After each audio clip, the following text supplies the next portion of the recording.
If you think about it in some way or another, most of us are here because at some point in our life we felt homeless and we were looking for a home. It's wonderful to come home. I love going home. I love working, but I love going home. Because when we get home, we can slip off our shoes and we can curl our toes and we can sit in that comfortable chair and we can breathe a sigh of relief. I have to tell you, the shoes are the first things to go in the Lewis house, and after a week that's busy, by the end of that week, there's an obstacle course of discarded shoes in the foyer, the living room, and on the stairs. It's a hazard. But it's also symbolic of the comfort we all feel in coming home. When we're truly at home, we feel safe. That deep sigh, sink in the sofa kind of safety. When we feel truly at home, there's an undercurrent of love that allows us to be unpresentable. I was so unpresentable one time, I was walking down the street and some parishioners thought I was a homeless person. This has happened twice now. So that with the shoes go the masks. With the comfortable clothes emerge the comfortable self. Because in the place of love, we can let go of the relentless self-monitoring. There's spaciousness to be ourselves, for our real selves, rather than the confinement we can feel in role or function or expectation. And there's a forgiveness when love is the leitmotif of the space in which we inhabit. When I was traveling around the diocese from church to church, small and large, urban and suburban, there was one answer that was universal to the question I would ask: what keeps you coming back to this church? Didn't matter where it was. And that answer was, when I first walked in, I felt like I had come home. Jerusalem, my happy home, when shall I come to thee, says the hymn we just sang. We love to come home. Whether home is our house and immediate family, or a community of friends who love and treasure us and put up with us. The yearning to be at home is one of the deepest yearnings we bear, and it keeps us restless, searching, and hungry until we get to those moments of at-homeness in our lives. I think today's gospel story, commonly called the story of the prodigal son, is at its very heart a story of a homecoming and the story of our homecoming as well. But first and foremost, it's the story not of a physical homecoming, although that's where it winds up, but it's that prior homecoming, which is an internal homecoming. Starving and miserable, working in a pigsty, the ultimate indignity for a Jew, the story turns on this one line: when he came to himself. When he came to himself. It's interesting, the Greek uses the word, rather than to, it uses the word into, inside. When he moved inside himself. When he came home to himself. Coming home to himself, something transformed in him.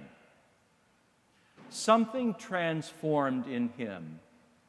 He began to wake up to the reality of the incredible pain of his life. He began to take responsibility for what he had done and admit his failures, but you don't hear a hint of shame. You don't hear a hint of blame. You hear within that a matter-of-fact admission and responsibility. And so, admitting to himself, he's able to find a way out back home to the one who loves him. And the prodigal son had to come home to himself, to see himself as he really was, before he could come home to his father, whose love was strong enough to let him go in the first place. It's a wonderful thing to come home to yourself. The poet Robert Bly realized he had truly come home one evening when he was sitting by the hospital bed of his dying father. His father, an alcoholic, had always made home a painful and emotionally unsafe place in which Bly could never truly be at home in himself and feel that he had an authentic voice. For decades, he and his father were estranged from one another, and Bly was possessed by anger at his father. And if you go to some of his early poems, you can hear that anger coming out, railing at this or that, but he was really railing at his father. And he was never able to write a poem in his father's house, much like Jesus was not able to heal when he came home. Dominated as it was by his father's addiction, his temper tantrums, and his need to control every breath. But over the years, God brought Robert Bly home first to himself, through his poetry and through the community that valued him. He came to himself, and he found his voice. And then one day, as his father lay dying, when Robert was in his 60s, he went home. And he came to the hospital, and he sat by his father's bed. Father hadn't changed. He was still as difficult as ever. But he sat by his bed, and he described the scene to a group of us sitting with him one sun-dappled afternoon in the woods of northern Wisconsin many years ago, because he found for the first time that he was able to write a poem in his father's presence. And the poem led to this line, which I'll never forget. Referring to his father, he said, "If I do not hate him, why not love him?" Isn't that beautiful? If I do not hate him, why not love him? That's homecoming. That's homecoming. Away from the resentments, away from the anger, home to his own soul. Why not love him? Whenever we see love like that, we know that home is not far away. When he had come to himself, the prodigal son said, "I will get up and go to my father and say to him, 'Father, I have sinned against heaven and before you. I am no longer worthy to be called your son. Treat me like one of your hired hands.' But when he was still far off, his father saw him and was filled with compassion. He ran and put his arms around him, and he kissed him." I don't know that any of us can fully appreciate the jaw-dropping character of that act for a first-century Jew. In a profoundly patriarchal culture, for a father to run to his son, to throw his arms around him and to kiss him was unheard of. Jesus is turning the world upside down and inside out to show how coming home to yourself and coming home to God is one homecoming in the end. Coming home to ourselves means coming home, first of all, to the mess our lives truly may be. Coming home to the pain we've caused others, or the pain in ourselves which we've tried to tack down. Coming home to the prejudice that still haunts our souls, or the resentments, old resentments, or the envy that denies the goodness of our own life because we measure it unfavorably against the success of others. But here's the irony in the spiritual life. For as painful as this homecoming can be at first, in fact, we find coming from another direction to meet us, our God running, ready to throw God's arms around us, to kiss us, and to welcome us.